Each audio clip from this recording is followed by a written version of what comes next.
I'm Carmen Ackerman, and today we're going to talk a bit about crowd culture. So just what is crowd culture, and why should it matter to cultural arts managers and the organizations they represent? Well, let's first start with the why. For people like us who are passionate and committed to the arts, we believe that what we do helps to make the world a little bit better by delivering happiness, comfort, understanding, and empathy. So if this is what we believe, then surely we want to align ourselves with others of like thinking and create a community. This is where crowd cultures come in. Back in the age of Mad Men, no, not the TV series, but the real advertising wizards of the 60s, 70s, and 80s, we all believed that Mikey liked Life cereal, Wendy's burgers was where the beef was, and Mr. Whipple got very annoyed when anyone squeezed the Charmin.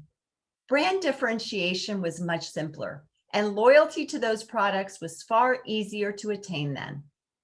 Douglas Holt wrote an article in the Harvard Business Review titled Branding in the Age of Social Media, where he used a term called crowd culture to define how content creators and followers on social media now serve as the innovators of culture in our society. The power of these social channels is undeniable. Just think of it.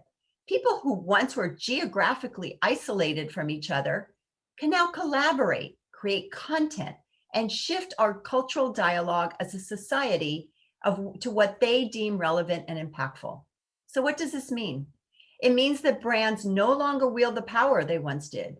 Instead, we are crafting the dialogue and aligning ourselves with companies and institutions that best fit our personal views of the world.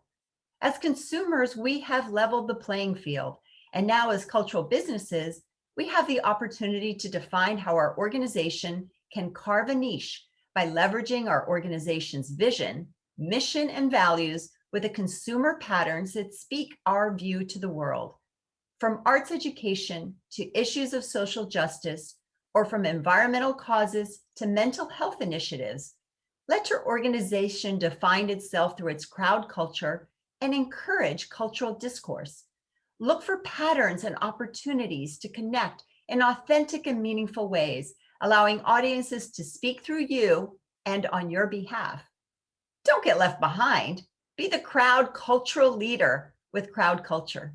I'm Carmen, and thanks for watching. Check out my website, artonvacation.com, for marketing info you can use, especially designed for the arts.